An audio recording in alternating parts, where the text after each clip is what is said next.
Радикалды топтар, жат ағымдар ең бірінші өздерінің жақтастарын қай жерден іздейді?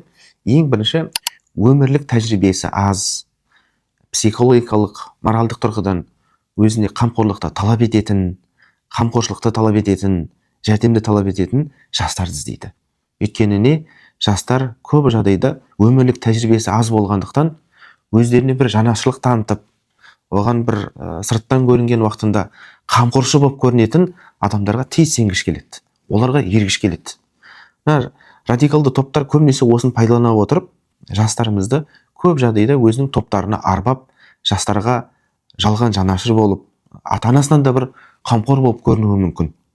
Және де осы әлеуметтік желі арқылы оларға бір көп жағдайда бір моральдық тұрғыдан болсын, немесе материалдық тұрғыдан болсын, азынаулы бір көмек көрсету арқылы да көп жастарымыз сол жат ағымның артынан еріп кеткен. Жастарымызға айтарымыз, жастық шақта адам баласы көп істі ойланып істеу керек. Өйткені жастық шақта істелген нәрсе ол адамның алдағы өміріне тікелей байланысты. Құдай сақтасын, жас кезінде қателікке бой алдыратын болса, ол адам өмір бақи өкініп өтеді. Өйткені адамның болашағы осы жас кезде қалыптасады. Үлкен бір маман иесі болуы, отбасын құрып, семьялы болу, отбасы болу, ағайын туыс бауырларына қарайласу деген нәрсе ол жастықтан қалыптасады.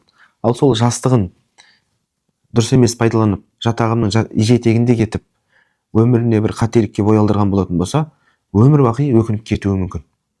Сол үшін жастарға айтарымыз, біз жалған жанашырлықтан, жат ағымға еріп кетуден, көбінесе әлеуметтік желідегі бір жалған жанашырлардан сақ болу керек.